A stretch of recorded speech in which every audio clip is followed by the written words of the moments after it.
Victor is attempting to lift 2 tons, or just over 1,800 kilograms.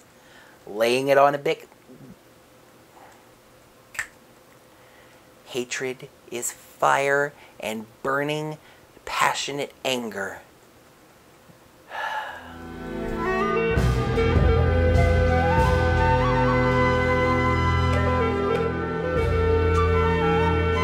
Hello there, heroes. I'm the Orange Ranger, and welcome to another Power Rangers Ninja Steel episode review.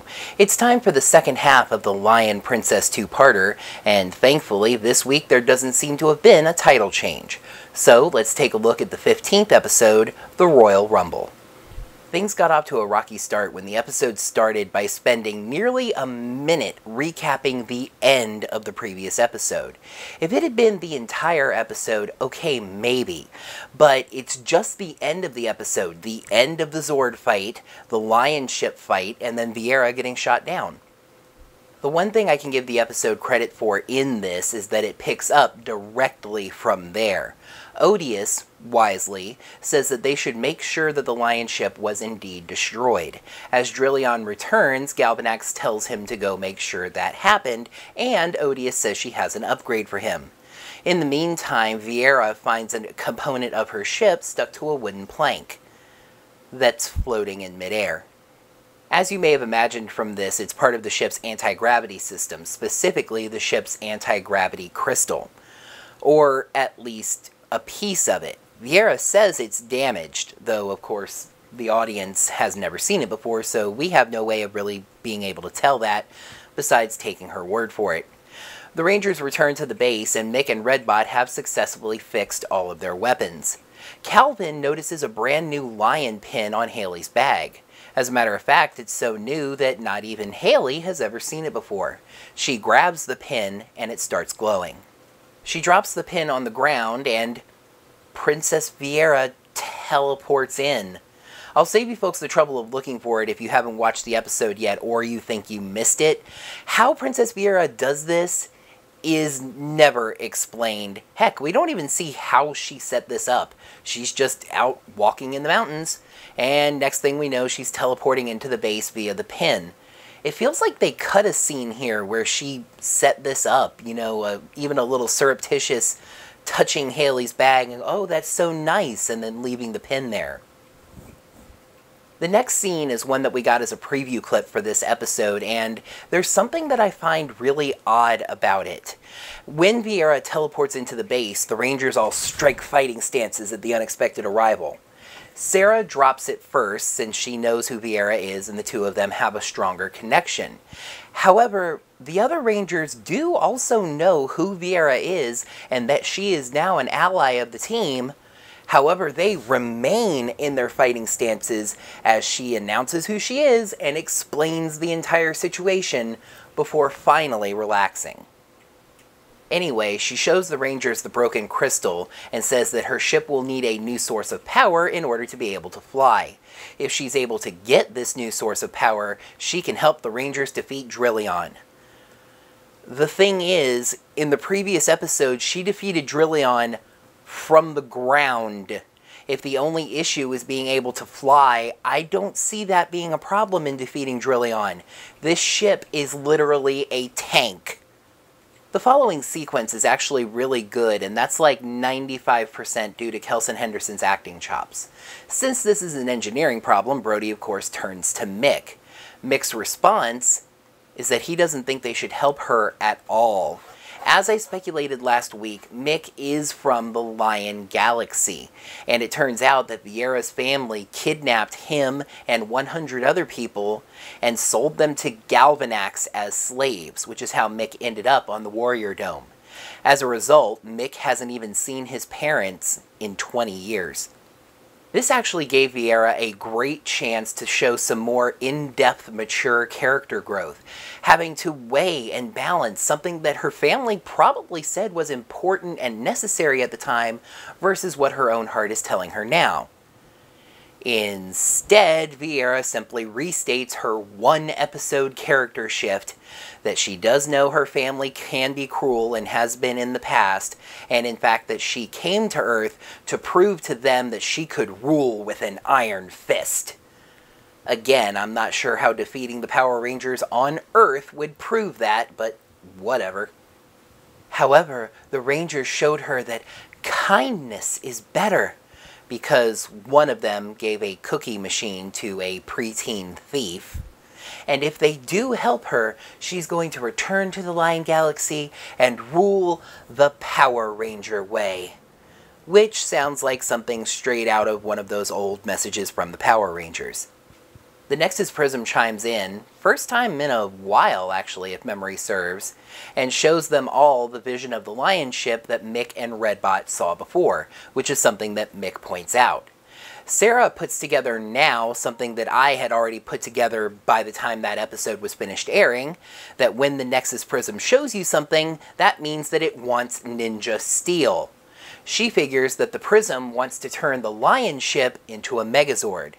You see, Mick and Redbot, if you had figured that out then, the Lion ship would already be a Megazord now. I mean, yeah, Viera would have tried to kill you with it, but hey. Viera says that just might work, which is speaking directly out of her lion tail because she would have absolutely no way of knowing that. Oh, but that is not nearly as big BS as what happens next. Mick says, they're almost out of NIN-JA Steel. Oh really, Mick? Just now? Give me a friggin' break. Look at the size of that trophy, and just take a second to think about all the stars that they have had to make thus far. Of course, they say they have just enough left for one more star, and Mick gets to work on it, since apparently the will of the almighty Prism overwhelms any personal biases one might hold. However, he does glare at Viera even as she thanks him. So after I wrote my notes on this scene, I went to unpause the episode and I was thinking to myself, okay, so now we go back to the villains? No, still a little bit soon for that, so maybe we see the Rangers training or in class? I don't know if it really fits the narrative. So what that leaves is, no, please no, don't, please no. Yep, it's time for Victor and Monty again! Yay! The two of them are working out, and by that I mean Victor is pumping very tiny weights, while Monty pulls him in a freaking rickshaw. Victor is wondering how he can get even more popular when the two of them come across the other half of the anti-gravity crystal, stuck to a floating boulder. When Monty pulls it off, the boulder falls onto their feet. They can't get the boulder off on their own, which I mean, falling from their feet are broken, right? And now they're trapped out there with no way to get back, crawling back on their hands and knees. But when Monty reattaches the crystal, the boulder floats back up, and Victor realizes he has a great opportunity to cheat his way to that 50th trophy. Back at the base, as Mick is pouring molten NIN-JA Steel into a mold, the Rangers worry that Drillyon will attack again soon. Which is exactly what happens. As a matter of fact, he's found the Lion ship, and now he's sporting his new upgrade, which is basically an entire Swiss Army knife in a box. Or rather, it is a toolbox full of tools attached to his other hand. The Rangers morph, but with Drillion's new toolbox, he smacks the team around even more.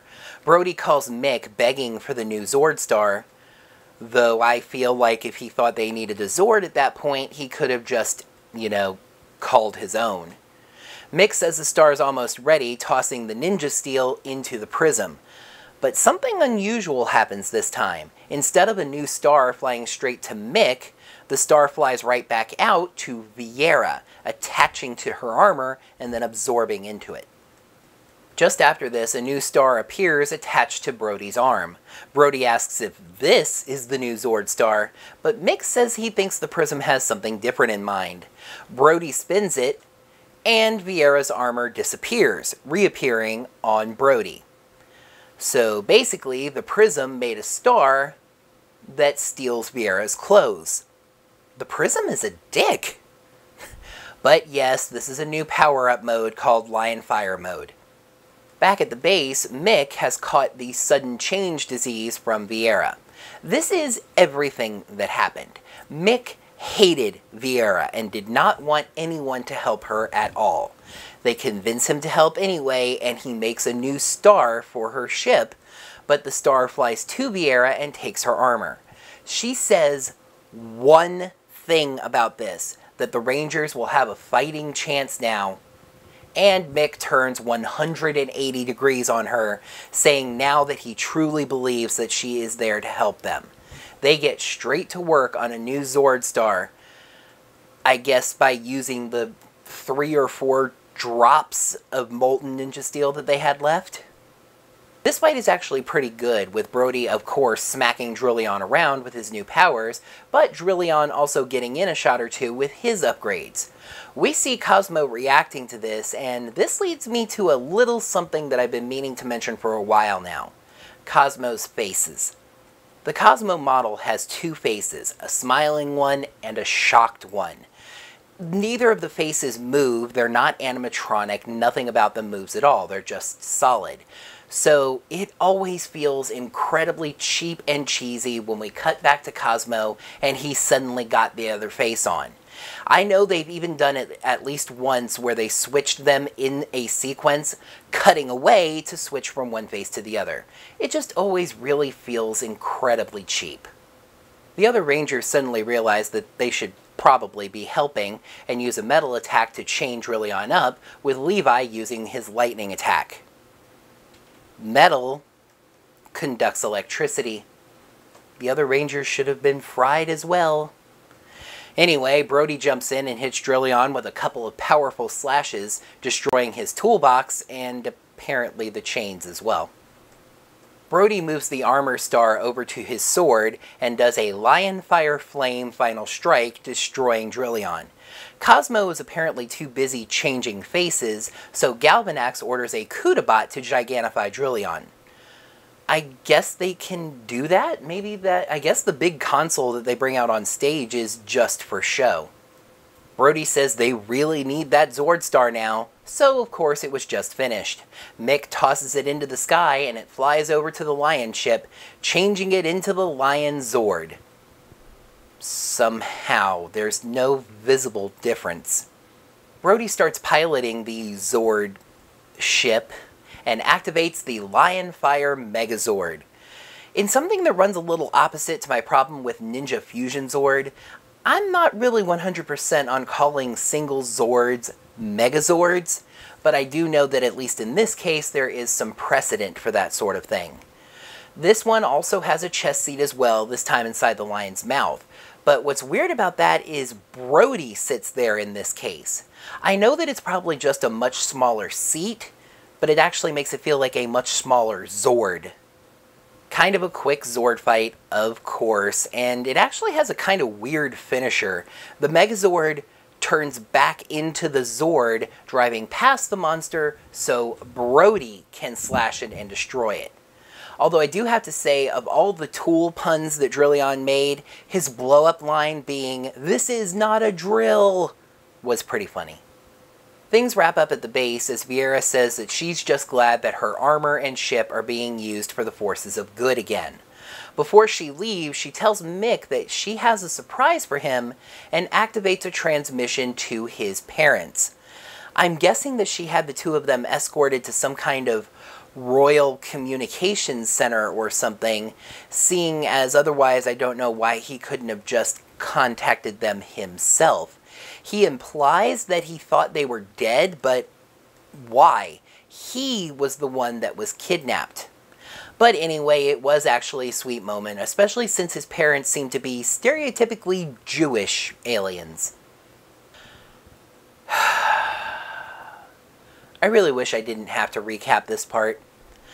So, I didn't mention it earlier because I legitimately did not care, but Victor's idea for cheating with the crystal is to break the world weightlifting record, which would net him his 50th trophy.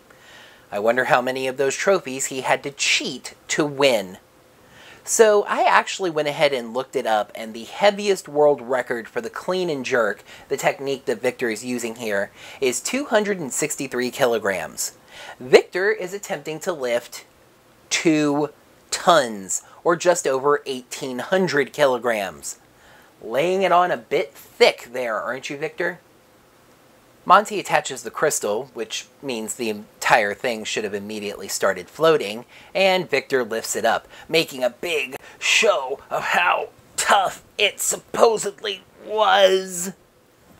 Oh, by the way, the Rangers are actually in the crowd, and they caught the crystal thing, but they decided that if they exposed it, people would start asking too many questions. How did they know what it was? Where did that crystal come from? Aliens?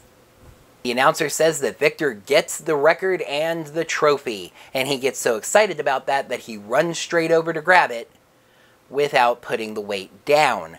The announcer realizes that Victor was cheating and then sees the crystal and removes it. The weight falls straight through the floor, and then the two of them stumble and fall into the hole as well. So Victor doesn't get his 50th trophy, which is really a shame. He could have maybe sold it to help pay for his latest round of severe medical bills. This show is not a friggin' cartoon. We are all made of stars, but how many is this episode made of? Episode 15, The Royal Rumble. Pros, great Mick-focused episode.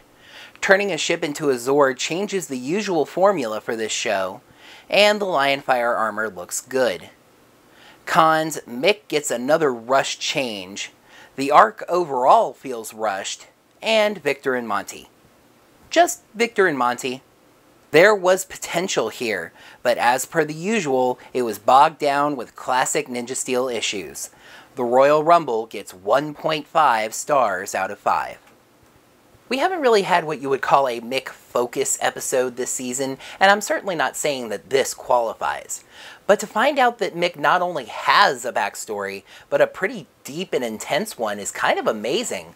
Sold into slavery at a young age by Vieira's family, hasn't seen his parents in 20 years. That's pretty dark and deep. I mean, geez, between the Billy raising his sister stuff last week and this week, Power Rangers is getting kind of real-life dark lately. NIN-JA STEEL has up to this point been incredibly formulaic, especially in new Zords and new weapons, so I thought this was a nice change of pace. The Lion Zord could have easily just been another Zord that the Prism spit out when you gave it NIN-JA STEEL. So for it to have been a ship and not even been involved with their arsenal at first, I thought was really creative. Now, I still think the only difference between the Lion ship and the Lion Zord is a name, but it was still creative. And with that new Zord came a new power-up for Brody, at least for now, the Lionfire armor. I think it was a really good-looking suit. It looked weird on Vieira, because she didn't have any other accoutrements on, but the suit looks really good when it's attached to Ranger armor. Now, getting even further away from the theme of ninjas, it makes the suit look more like a shogun or a samurai, but I still think it's a really good-looking, powerful-looking suit. However, Vieira and Mick hung out just a little bit too long, and unfortunately, Mick caught Vieira's sudden change of heart disease. It was just far too rushed and quick to have Mick go from not wanting to help her at all to helping her to trusting her in just really one line of dialogue, Vieira saying that the Rangers had a fighting chance now. It would be kind of like somebody watching me, a Dolphins fan who doesn't really like the Patriots, watching a Patriots game and seeing them get an interception. And then I go, hey, now they've got a chance to win. And that person goes, hey, you're a Patriots fan. Vieira's family kidnapped Mick, took him from his family, and sold him to Galvanax, an evil war general. He's not going to come around on her because she started rooting for the Rangers one time. How I would have liked to have seen this done is Mick doing this on Brody's behalf, trusting him, their close relationship, and doing it to help him out, and then coming around on Vieira. Or maybe Viera's sacrifice could have been greater, something legitimate. Maybe the armor was actually helping her survive on Earth, but she still willingly lets Brody use it, getting weakened and experiencing pain. Just something more than, oh, I guess you're on our side now. And you know what would have helped with that? More time. This was another 2-episode arc that just felt incredibly rushed. The nuts and bolts of what we had to work with here were good. I feel like they could have made for some really good stories, even given 3 episodes, let alone 4 or even 5. I do understand that they only have 22 episodes to work with in the first season, but again, they get 2 seasons, 44 episodes. It doesn't seem like that big a deal to dedicate 3 of those to a new Zord and power-up. And where do I even begin with Victor and Monty? As you heard me say this week, I've actually started actively dreading when they appear on screen. Do you heroes realize that the 2 seasons of Dino Charge did not have any sort of comic relief duo? Now, this did mean that there was more physical comedy happening to the Rangers, and that's something that I don't prefer at all. But I just am really hating taking serious chunks out of these short episodes and dedicating them to their stupid, unfunny comedy. I can't actually decide what was worse about them this week. The fact that they seem to continue to be human villains, always cheating their way to fame and popularity, or trying to at the very least. Or the fact that the show treats them like human cartoon characters that cannot be hurt or killed. We had that twice this week. The giant boulder on their feet, and then falling into that big hole, and by the way, probably landing on the huge metal dumbbell that was already down there.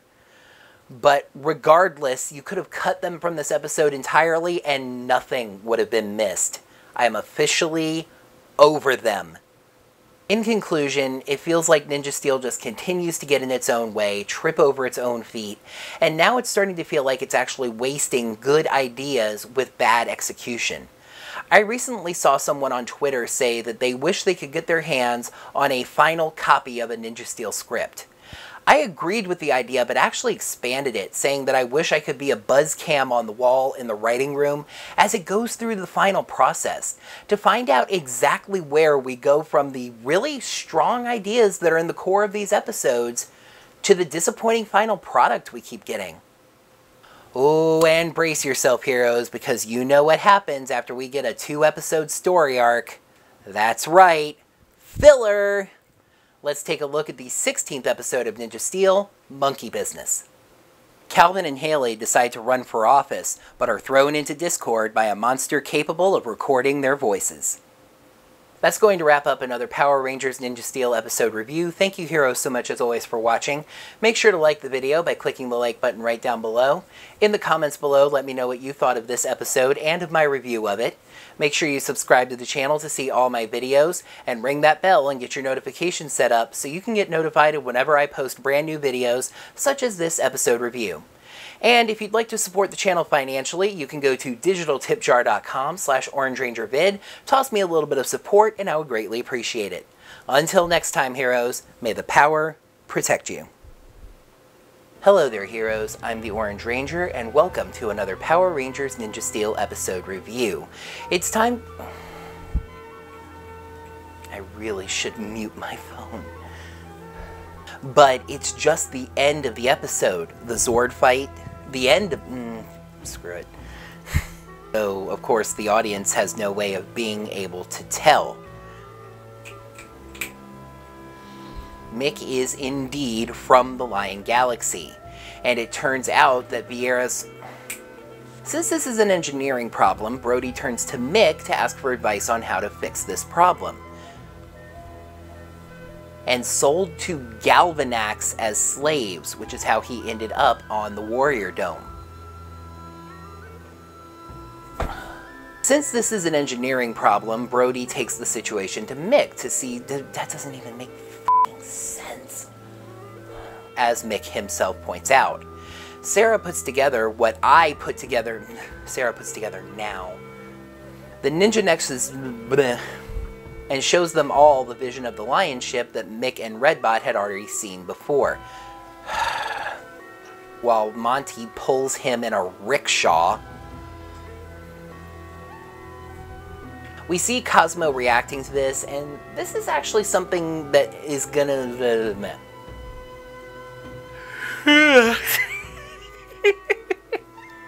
That's actually a more apropos reaction to this scene. And it's also what you get when you're recording your video after midnight. No, Victor still cannot have the trophy. And you know, that's really a shame. He might have been able to sell it to help... So I thought it was a nice change of pace to have... But again, you have 2 seasons. You have 44 episodes. It seems like you can deduct... I actually saw someone on Twitter...